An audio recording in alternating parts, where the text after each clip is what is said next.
Welcome to the Jungian Psychology podcast, Analytical Psychology Seminars from the C.G. Jung Institute of Chicago, Episode 7. We've had several inquiries from people about how to support the podcast, and partly because you will have noticed maybe, if any of you are regular listeners at this point, that we didn't have one in March, and that's basically because March is a super busy month for us. We have our annual symposium then, and it takes a lot of preparation, and so that's why there wasn't one. So what you can do to support the podcast is to go to our audio store, which now has 150, I think actually more than 150 lectures available for download. And some of those, when it's one lecture, it means a series of like 10 hours or something like that. So a huge amount is now up in the store, and we now have 2 videos are available, and with the videos you will also get a link if you have a Gmail account or a Google account, and you can just register for one for this benefit. When you purchase a video, we will invite you to a private YouTube video so that you can watch it from anywhere. You don't have to transfer the video to multiple devices. If you're on the road or something like that, you can just watch it on your iPad, computer, smartphone, whatever you happen to have. And also with the videos, we include a download of the MP3, so when it says video, it's really audio and video, because some people actually prefer to listen to listen to the audio only, and some people like to also watch the slides, or if you listen to the audio, you can also go check the video if you had a question about somebody showing a slide or something like that. And occasionally people show video clips. Today's lecture is Boundaries of the Soul with Jung Singer, PhD. This is one of the earliest recordings of the Jung Institute, so the audio quality is not so great, but it's an important one, I think. In this talk, Jung Singer gives an overview of Jungian psychology, describes how the Jungian relationship to the unconscious differs from other forms of depth psychology, and goes on to discuss archetypal theory, typology, and the ego-self axis. This talk also includes a lengthy, 30-minute question and answer session at the end. One thing is that during her response to one of the questions, about 43 minutes in, there's a 5-second gap in the audio, and that seems to be when whoever was recording it had to change cassettes, or actually whatever they were using to record it at the time. And I left the gap in because it sounds weird actually to just scrunch it. So if you find that gap, it's not anything wrong with your download. It's part of the audio recording.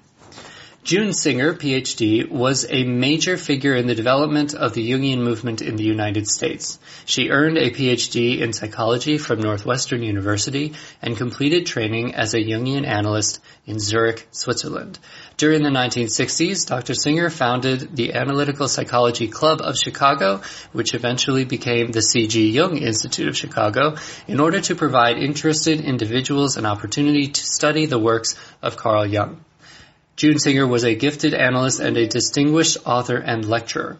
Her text, Boundaries of the Soul, which she discusses in this lecture, is considered to be one of the best introductions to Jungian thought. She also wrote 2 books about sexuality and a Jungian study of the poet William Blake. Now here's the lecture. All the self-help books that are written for masses of people don't always work. When they catch you and hit on your problem, you may recognize it and it may help you. But there is no one master plan that will make it with everybody. What's important is to find the specific issues with which you're involved. And very often, they're not in consciousness. They're unconscious to us.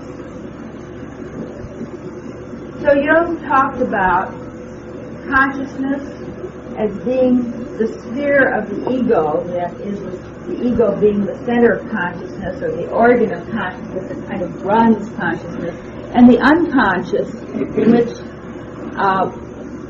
consists of everything that we don't know about, that we're not conscious about, that we're not aware of.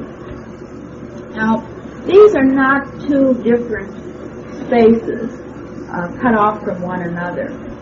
I'd rather like to think of consciousness and the unconscious as foreground and background. That is, what we're aware of, what we're conscious of at any given time is foreground, and the rest of it is in the background. And sometimes that searchlight of the ego shifts, and the consciousness focuses on one thing or on another, and all that it isn't focusing on is unconscious. But if we use the metaphor of a searchlight again, we might think of ourselves in a great forest, and we can illuminate this tree or that bush or this area, but there will always be the great proportion of the space dark. And so with the human awareness, we have a certain amount of it, but there is always and always will be much more than we can ever encompass. And this is where Jung parts company with the ego psychologists who believe that we can somehow make the unconscious conscious, and that when we've incorporated all of the unconscious into consciousness, that then we will relieve ourselves from our repressions, and we will really know what's going on inside of us. Jungians don't believe that. They believe that they're on the brink, on the edge of a great darkness, a great mystery, and that we can illuminate only up to a certain point, that we must respect it, and that we can utilize its power and its energy if we're in harmony with it, but we can't run it, we can't rule it. And so here again, the Jungian approach is different from many other psychological approaches. And I think that essentially, this is probably the reason why Jungian psychology appeals so much to people who are committed to a spiritual existence. Because those people know that we can only see so far into the divine mysteries of life, and that beyond that there is required faith and trust and receptivity. Will has an important place in helping to recognize unconscious material as it comes to us and put it into our lives. But again, will is not sufficient. We need willpower.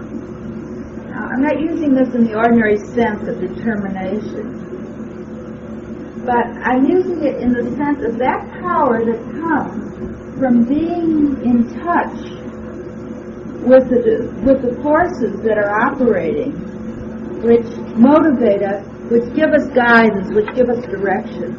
To really be able to listen to that.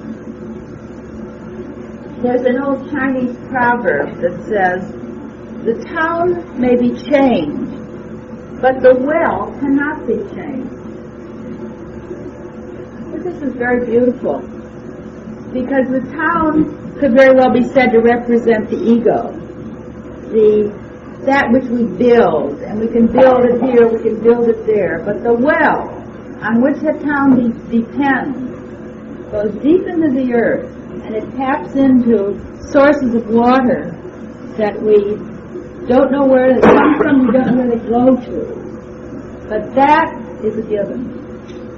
And that is what Jung meant by the unconscious.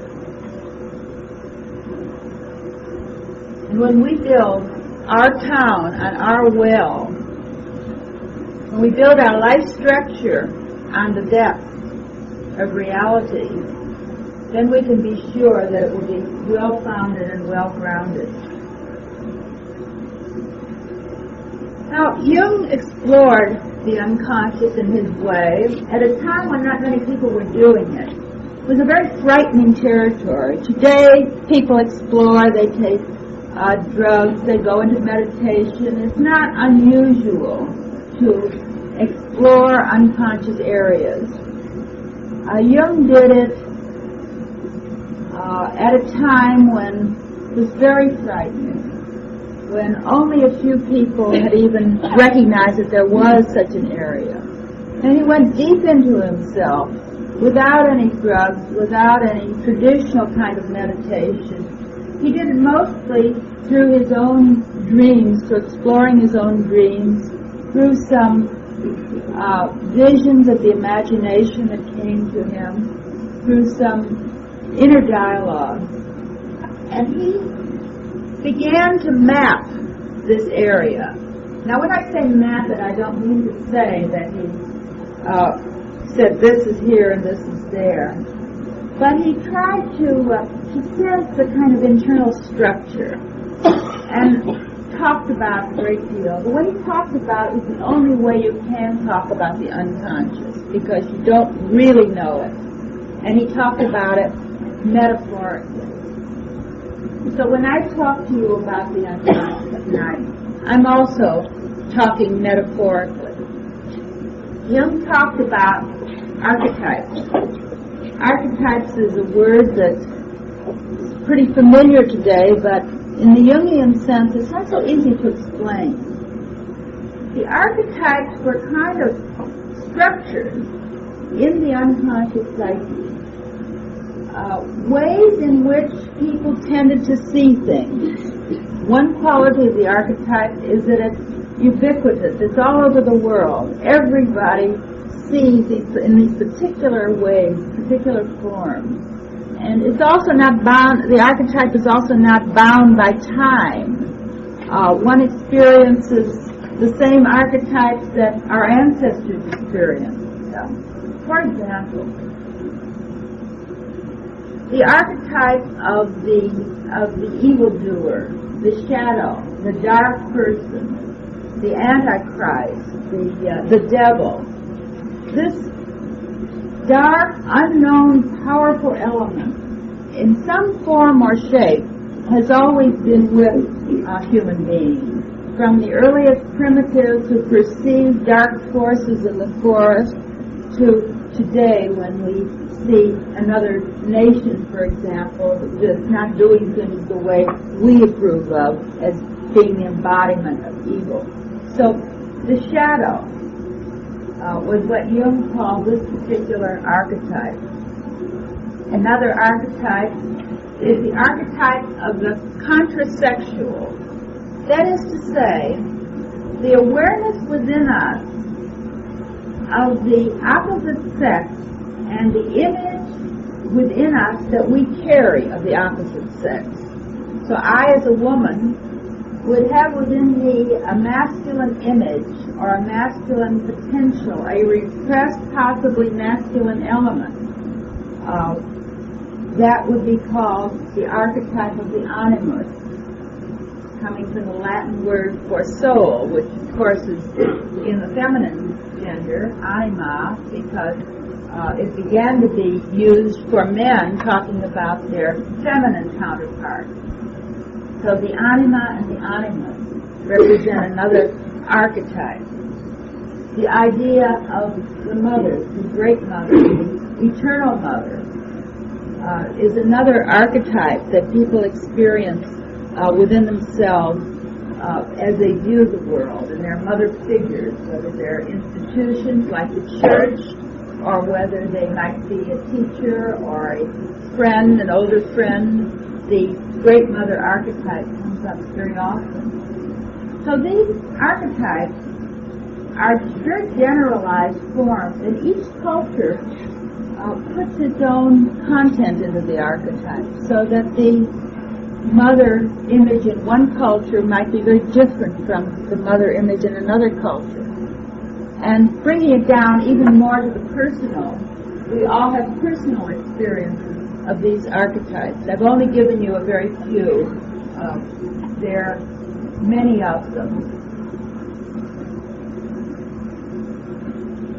In fact, the pagan gods, the Greek gods, for example, have been cited as images of archetypes. Hera, for example, the wife of Zeus, is thought of as related to the archetype of marriage, and Athena related to the archetype of wisdom, and so on. So that you can imagine that psychologically people could identify with one or another archetype. They could be living that out in their lives, or they could have several of them that function within them as sub-personalities, as aspects of themselves. So we experience the archetype then as an image to which we're related, and one that sometimes controls our functioning. Well, if you have all of these archetypes in you, you're almost living a kind of polytheism. It's an interesting idea. Sometimes comes up in Jungian psychology, the idea that we have all these gods and goddesses at war within ourselves. And of course, again, I'm talking very metaphorically. These are images of characteristics, qualities, ways of being, which often in the unconscious are struggling for domination of our psyche. The ego, too, has structures, not only the unconscious. And the ego structures Jung talked about in terms of types of people, psychological types. And there's a very interesting realm of Jungian psychology which deals with typology. There are, according to Jung, two basic attitudes, introversion or extroversion. Terms which I'm sure are familiar to all of you, though not everyone may know that Jung originated them. But he claimed that people tended to be either more introverted or more extroverted. And so his way of understanding people in terms of their types, and there are other types too which I won't go into now, helped him to understand why they looked at the world differently from the way other people looked. It's a very useful idea to know that your ego is structured this way and somebody else's ego is structured another way, so that when you look at an issue and another person looks at an issue, it's not necessarily my way and the wrong way, but there are different perspectives, and we can learn how people tend to function according to their own typology. It's very helpful, for instance, in marriage counseling, to know that people can have a very difficult time together because they're different types, and one sees a situation one way and the other sees a situation another way, and they just can't get together. If they really would understand typology, they would know that one sees one side of the situation, the other sees the other side, and if they would pool their efforts instead of fighting about who's right, they would soon have a much fuller picture in which both could share. And that's just one of the contributions of typology. I want to talk about something that's very important in Jungian psychology. As I said, I feel like a kind of satellite hovering over, trying to give you a weather report, get a long distance view of a cloud here and a cloud there.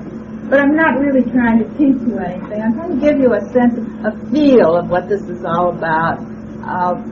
Like when you go to Europe, 17 days and see 18 countries, you find out whether you want to go back or not. And if you do, where you want to stop and stay longer next time.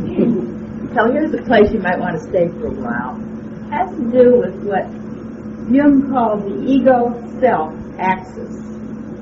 Ego, as we said, is the center of consciousness, the center of awareness. It's that switchboard that kind of plugs things in and puts things together and tells us what time to get up in the morning and how to do our job and all that sort of thing. Now, the self is what Jung thought of as the center of the totality of the psyche, that is, the consciousness and the unconscious combined. So,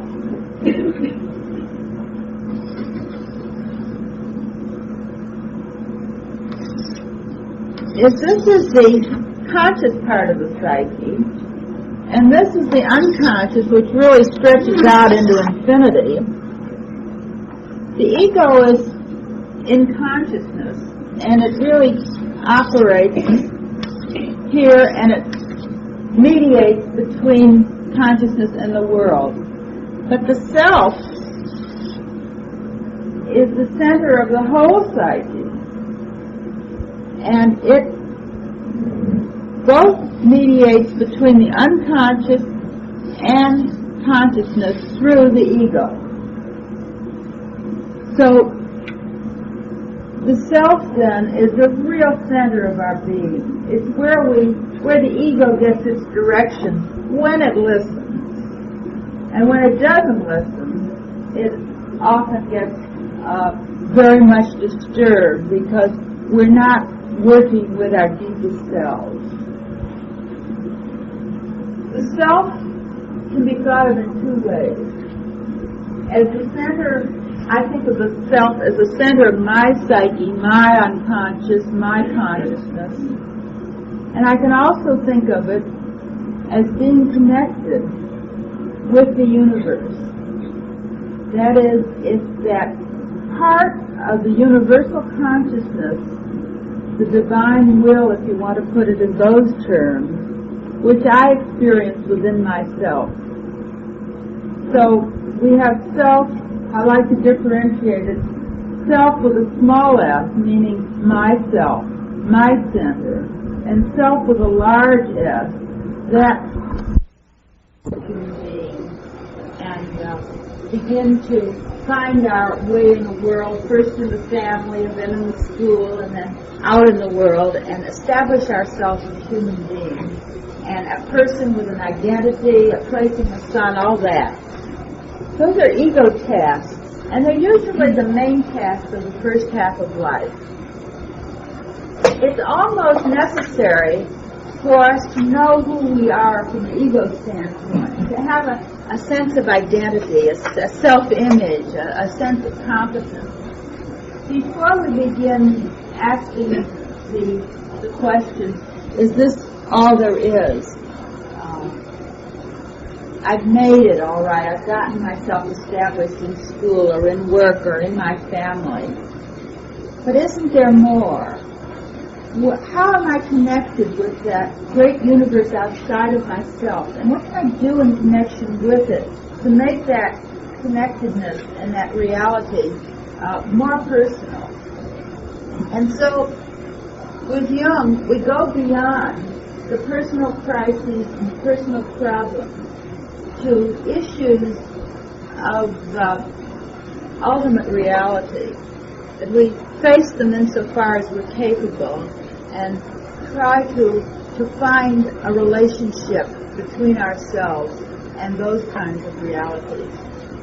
In that sense, Jung is probably the father of what's today been called transpersonal psychology, because we do get beyond individual issues and we do get beyond the personal.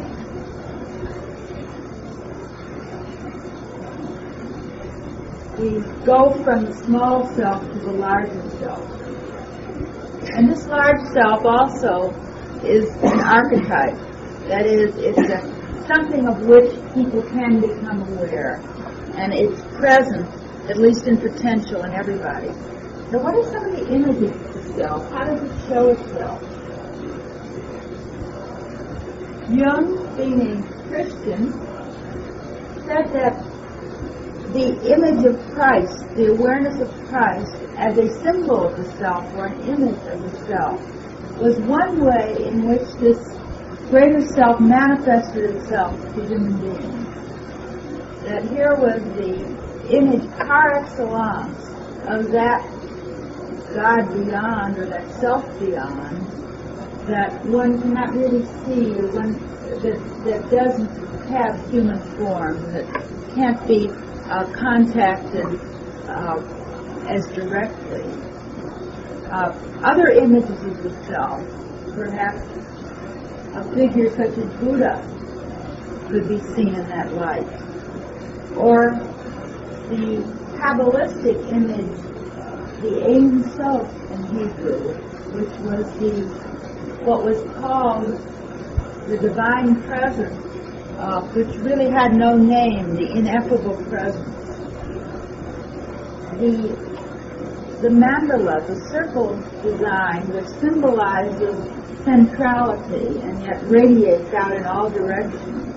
This is another image of the self. The rose window in a cathedral would be a still more specific image of that. There is a saying that illustrates the transpersonal nature of Jungian psychology. And I want to just preface it with the statement that you hear so much today about narcissism in psychology and how people, this is the me decade and everybody's concerned with me, and doing things for myself and finding myself and being myself, and it's good for me, so go ahead. And maybe that's necessary that we become self-aware. But Jungian psychology accepts that and goes beyond it at the same time.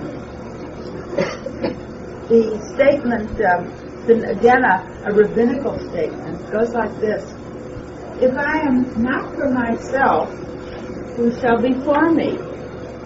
But if I am only for myself, what am I? And if not now, when? This last, if not now, when, is really the clincher, because it suggests that it isn't enough to have this consciousness, but now that you know it, what are you going to do about it? What you're going to do about it, and which Jung urged everyone to do about it, is to act on it in the world. I know I don't even have to say that to you people here, because this beautiful center is such an example of acting on beliefs and making a place where people can come and share their ideas and serve one another. And I must say again that I'm just very, very happy to be here. Let's say a little bit about analysis, because it somehow describes the spirit of Jungian ideas. I will talk about the relationship of the analyst and the analysand. You notice I use the term analysand, not patient, not client. It's not, the analyst is not somebody who does something to somebody. There's a relationship, and it's through the relationship that something happens. And what is it that we want to happen? Well, we want to make our little stab at organizing chaos. That's a heavy project. But we all experience chaos at times. It's healthy to do that. Things get mixed up. If they didn't, it would be static and get molded. But sometimes we need to organize it. We need to talk about it. We need to share it. We need to think it through and feel it through and sense it through. And we need someone to guide in this process. And people ask, is it ever finished? Do you ever finish an analysis? Well, you may finish the formal part of it. I've been at it now almost 20 years, and I'm far from finished. I think it's kind of like an education. When you begin to know about something, you think, well, pretty soon I'm going to know all there is to know about it. But when you study more about it, you find, well, I'm not so sure I'm ever going to know all about it. And when you become a real expert, you know how little you really know. Well, this process of relating to your inner self, to your own will, and also to the world outside, is one that you never really complete. But it's a quest, and your ability to do it, and the richness that you can draw from it, increases through the ages. And so as you get older, you begin to get a greater sense of that relationship. You begin to integrate all the bits and pieces of your being. You don't feel so fragmented. You don't feel so fractured. you begin to have a sense of how all the things that you do are really related, that everything that you do and everything that you think has a significance. The relationship between the analyst and the analysand could be a paradigm for other kinds of relationships too. First of all, Jungian analysis is a face-to-face relationship. There's no couch. There is no sense of one being superior and the other being inferior. There are two people facing each other and sharing. The analyst shares also, not just the analysand. Both learn in the process, and both are changed by the process. Otherwise, it isn't worth very much. I guess one of the reasons that I like this profession so much is that every time my door opens, I never know just what is going to happen, what problems, what issues, what concerns, what insights are going to be dropped in my lap. And so often I'm enriched. I really feel that it's a profession in which there can be as much growth on the part of the analyst as on the analysand. Another thing about Jungian analysis, the analyst approaches the analysand with no presumption. If I saw somebody last week and had a view when that person left, I don't necessarily feel that that same person is going to come back the next week with the same kind of material, the same kind of approach. That this is really, each time that person comes, there's something new, there's somebody new, that person has been changed, and I'm open to that change and don't carry with me the relics of the past relationship. And I think this kind of experience is something that doesn't just happen in analysis, but that all of us, as we go out and meet people that we've seen before, our children, our spouses, our friends, that we cannot carry the past with us and remember what they're like and relate to our memory. But we must have that openness that we learn when we view each person as though we're seeing him or her for the first time. Unless you become as a little child. The analyst tries to follow the energy of the unconscious. When I'm working with someone, we may be talking about something, and I see the conversation will drift a little bit, and things get a little dull, and then I might mention something, and all of a sudden the person will perk up and show an interest and sit forward, and then I know I've hit something. And I don't care what I had on my agenda. Let's go with that, where the energy is. See what's feeding that, and maybe I'll tap into the well. I think that can happen in all relationships. If you perceive where people are hooked, where they're moving, where there's involvement, and go with it. Well, if it's such a mutual process, you might ask then, what is the difference between the analyst and the analysand? Well, in a way, all analysts were analysands. So the difference is not as great as you might think. The analyst has to go through a long period of training, which began with a personal analysis, which is just like anybody else's personal analysis. You don't begin with a training analysis in Jungian psychology. You go in because you want to understand yourself, what makes you go, where your well is, and only after you've done that, and if out of that it develops that your way of being in the world is to be a Jungian analyst, then you might have the opportunity to train. But if it doesn't work out that way, well, I can do something else, and it's equally honorable, maybe more so, than being a Jungian analyst. So, what is the difference between the analyst and the analyst? Well, the analyst has been over the road, has traveled the path for a while, and maybe knows the territory a little bit. has gone a little further along. It's a saying among analysts that you can't take anybody any further than you've gone yourself. So the analyst, too, has to be constantly working on herself or himself, seeing what's going on, enlarging the capacity of dealing with unconscious material.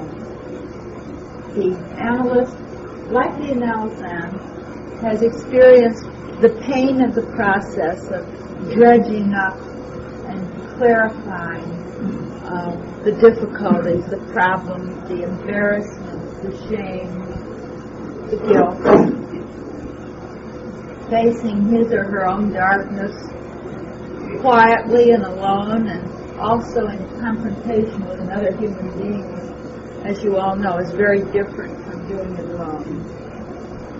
The analyst doesn't expect anybody to do what he or she hasn't done himself. And I think that that's true, that should be true for anyone who works with people, that you don't give out advice to do this or do that if it's not something that you yourself have been able to master or to deal with. I think that what's specific about Jungian analysis, what's perhaps different from any other kind that I know of, is the way in which it gives an equal place to the unconscious as to consciousness. That is to say that the unconscious can be seen as either the pit of hell, the deepest darkness that anybody could possibly experience, or else it can also be seen as the wellsprings of creation. That is, the source material out of which something can be built, something can be grown. It's like the primordial dust out of which God fashioned Adam. It was nothing but earth, and yet it was the source material with the divine inspiration that made it possible in our tradition for human beings to be created. So we deal with the unconscious and give it due respect. And one of the ways we do it is in trying to understand our dreams. That's an essential part of Jungian work. Another way we do it is through a process called active imagination, in which the unconscious is engaged in a dialogue of some kind. It might be a verbal dialogue, it might be through the medium of an art form, drawing or music or dance, but some way of opening oneself up for unconscious process to take place and for the insights of the unconscious to get through the barriers that we usually erect to keep ourselves functioning in the everyday world.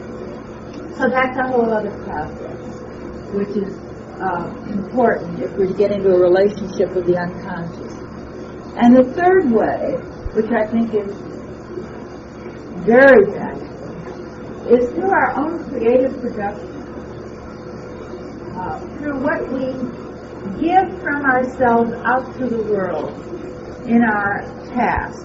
What we do that comes not from books and not from programmed learning, but which comes from our own depth and our own experience, and which we can let flow out of us without too much structure into a creative project. So where does the Jungian way lead? Well, it leads to finding, hopefully, the true expression of who we are, that is, that archetypal pattern on which our psyche is based.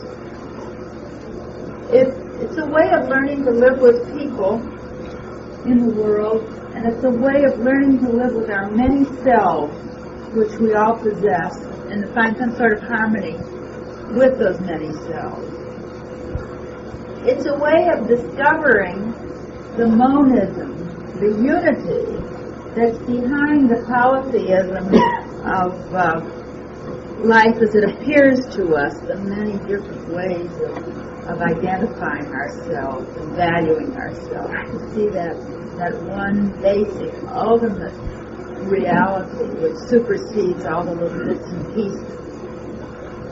It's a movement from chaos to diversity, and then from diversity to ordering, and then from ordering to a sense of wholeness. It's a process of integrating as we get older instead of disintegrating, as we see so many people do. And all this is buttressed by what I began talking about, the self-regulating power of the psyche. It's all there. It's all available. We just have to learn how to tap it. We have to be active in doing it, but we have to go with it, to go with the grain and not against it. I think that's all I want to say to you now. I think I've put a lot out there, and I'm sure it's not clear. I didn't want to give you a nice wrapped up package today.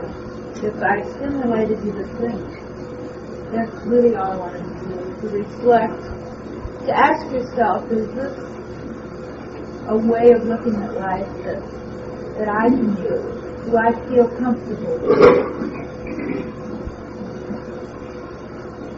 And I think that we can take a few minutes, if you like, to talk about some questions you might have or some observations.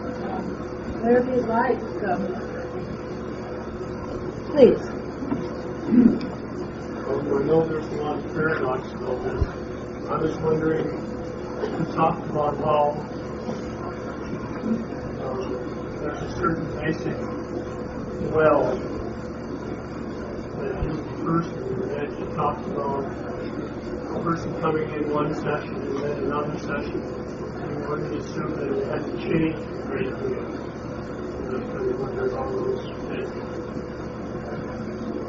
Yes. The basic structures are there, but how we live in the world is constantly changing. We have just many potentialities, and so we're always functioning one way, functioning another way, influenced by different things. We don't really always relate to that basic stuff. And so while there is a continuity, just as there is a continuity in our sense of who we are, yet there's constant change over time. And I think it's what I'm trying to emphasize was that we have to recognize the change, to see that person freshly and not the way he was. You mentioned this touchline, dreams. Yes. Yes. Dreams are a very important part of Jungian analysis because dreams are something that are not constructed by this ego up here, but they come straight from the unconscious, and the ego manages to catch a little bit and hang on to it. You all know when you dream that you have this sense that, I have some of it, but most of it I lost somewhere along the line. Being able to get in touch with that dream material and to understand it as the speech of the unconscious, and to try to work your way through to some sense of the meaning of it is one of the important things that we do in Jungian analysis. I purposely didn't get into it very much because one could spend weeks and months talking about dreams. Someday you might want to have a course about dreams. But I can't go into it more than that at this time. Yes. Can you explain one in the diagram is just the self. And he talks about self as a small s and self as a capital S. We just find the one of capital S. Yes. It's as though this self with a small s is the immanent presence. That is the sense within ourselves, within us, that we have of the great mystery.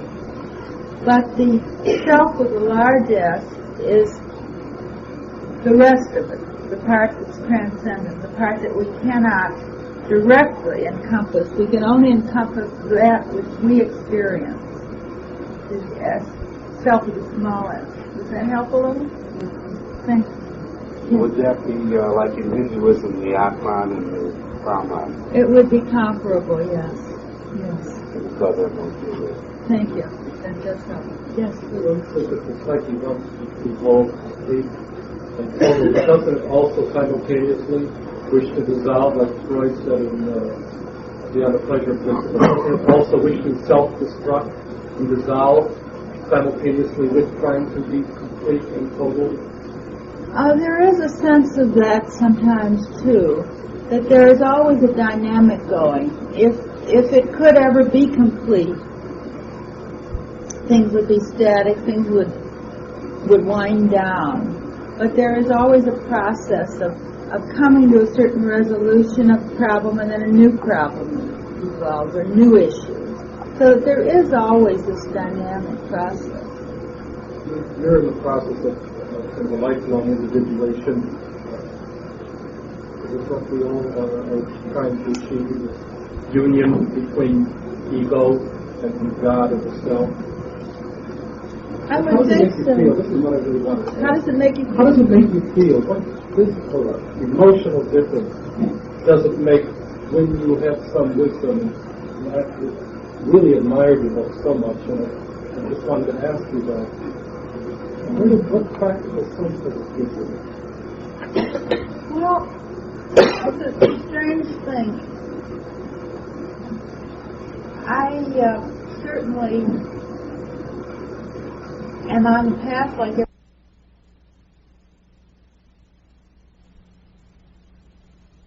everyone, and really turn yourself inside out and suffer a great, great deal. And then maybe you would, in time, have an inkling of what it was all about. I thought at the time that might be true, but it also might be a slight exaggeration.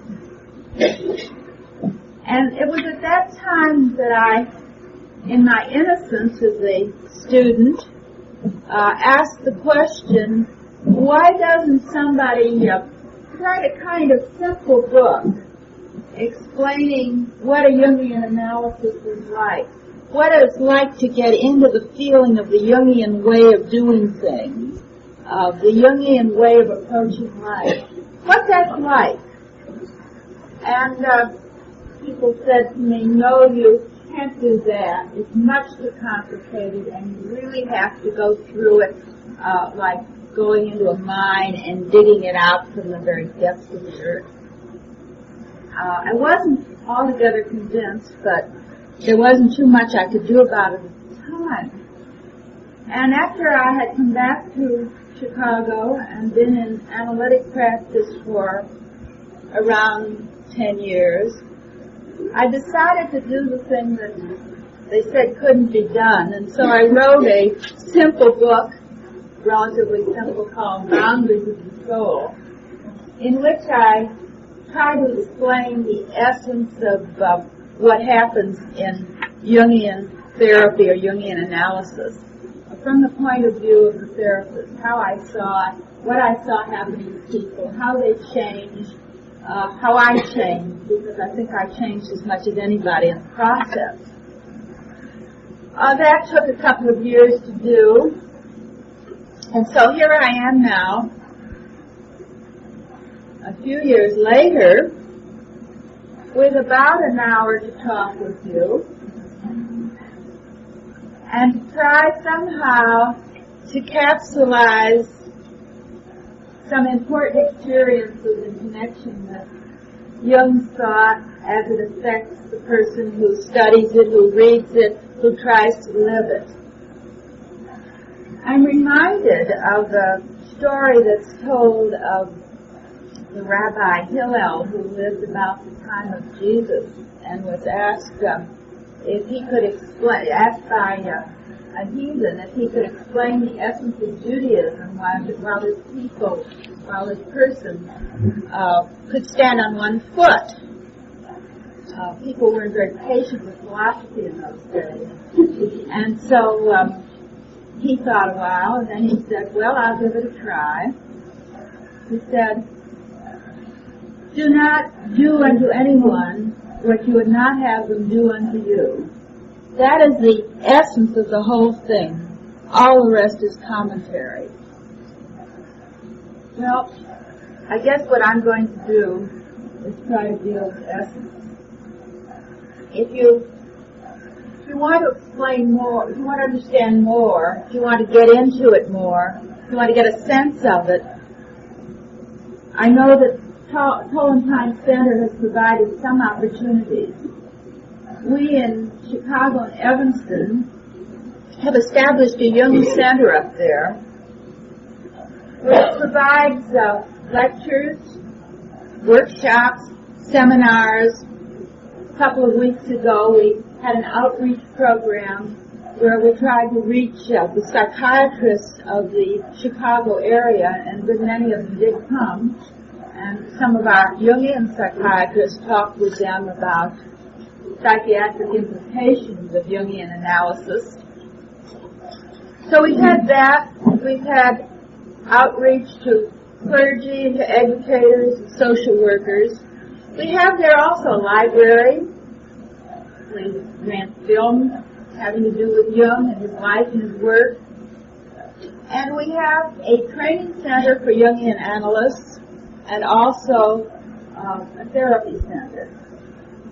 Of course, it's a long way to Evanston from here, although some of the people from this community have managed to find their way there. But that center has something that you may wish to participate in.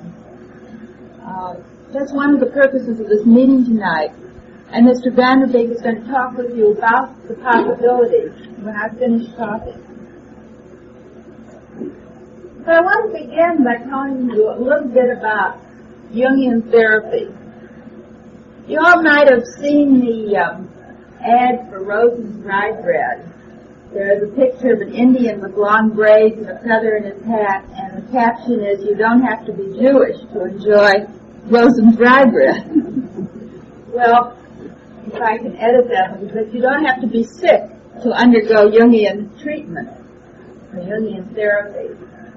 And I think that's one of the most interesting and outstanding things about the Jungian approach to analysis, to life. You don't have to be sick. You don't have to be specifically troubled with a, quote, problem or a crisis. Jungian ideas are based not on sickness but on wellness. We understand that being well, being whole, being healthy is the natural state of people. And what we're trying to do in Jungian work is to maintain that state, or if somehow it's slipped away from us, to regain it, to be back where we belong. A lot of it is having to do with prevention of psychological problems, preventing getting into a kind of bind where you can't get out of it. And that has often to do with one's lifestyle, how one goes through the day, how one sees oneself vis-a-vis the world. So the approach that I want to talk about is a very old one. It goes all the way back to yogic philosophy, perhaps. and yet it's very contemporary. It has to do with holistic health, with getting the spiritual and the emotional and the physical and the intellectual aspects of life working together in a harmonious, complete way. Now, at the base of all this is what we call the psyche. Psychology comes from the word psyche, so does psychiatry, but most psychologists and most psychiatrists don't talk much about psyche. Psyche is not mind, although it's related to mind. It's not exactly spirit either. But it's, if anything, it's a way in which we perceive ourselves, and a way in which we incorporate the world in which we live. Jung said that all that I perceive is psychic.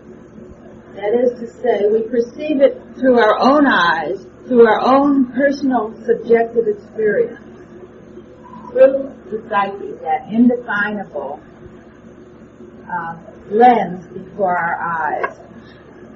Now, according to Jung, the great power of the psyche is that it's self-regulating, that it has the ability to perceive what's out of sync and to compensate for it, to present to the individual all that that individual needs in order to be healthy and to have a sense of functioning well and being in tune with his or her environment. It has the ability, the psyche, of letting us know who we are as individuals, as unique human beings, different from anyone else, with an inner sort of construction, an inner patterning, which somehow, if we're in tune with it, lets us know what we can do and how we can do it and what's the best way and how to function. That is, finding our own inner pattern and being true to it. Now, one asks, do we really have a pattern? Do we really come into the world with something? Or are we tabula rasa to be written upon, a blank page on which our experiences write scattered? Jung felt that there was something at the beginning. Now, the Unholy Bible, which Vanderbeek mentioned, is not a book about the Bible. I will reassure you, I don't think the Bible is unholy, although it might have a few sections. But one of my favorite writers, William Blake, wrote a lot about the Bible, and he looked at it from the underside, that is, from as though someone were coming from hell and looking at the world from below, and he wrote a kind of infernal interpretation of the Bible. And I was writing that book about William Blake and his ideas, and so I called it The Unholy Bible. I want to quote something from Blake now about inner patterning. It's a particularly favorite poem of mine. I want to share it with you. In what sense is it that the chicken shuns the ravenous hawk? With what sense does the tame pigeon measure out the expanse? With what sense does the bee form cells? Have not the mouse and frog eyes and ears and sense of touch? Yet are their habitations and their pursuits as different as their forms and as their joys. Ask the wild ass why he refuses burden, and the meek camel why he loves man. Is it because of eye, ear, mouth, or skin, or breathing nostrils? For these the wolf and tiger have. Ask the blind worm the secrets of the grave, and why her spires love to curl round and round the bones of death. And ask the ravenous snake where she gets poison, and the winged eagle why he loves the sun. And then tell me the thoughts of man that have been hid of old.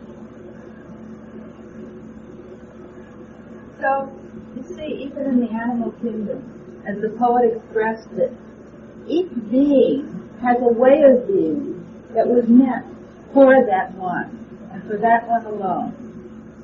And we too, according to Jung, have within us a certain potentiality for being a certain kind of person.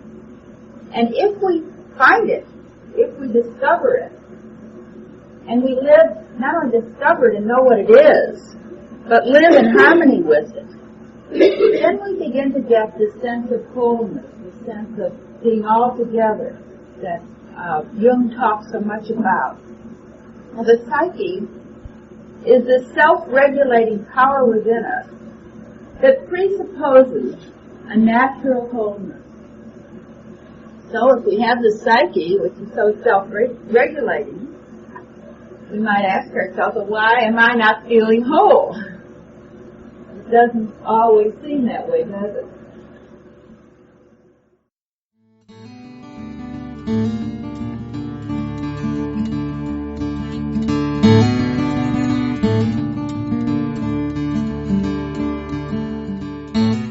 Thanks for listening. The content of today's lecture is copyright June Singer. For more lectures by June Singer and other Jungian analysts, visit our website www.jungchicago.org. Our episode music is by Michael Chapman. This podcast is distributed under a Creative Commons Attribution, Non-Commercial, No Derivatives license. Share it all you like as long as you maintain the attribution to the speaker, but please do not change it or sell it. If you like this episode, tell your friends about us or leave us a review on iTunes. For more information about classes, training programs, videos, audio, this podcast, or to find a Jungian analyst near you, visit our website www.jungchicago.org.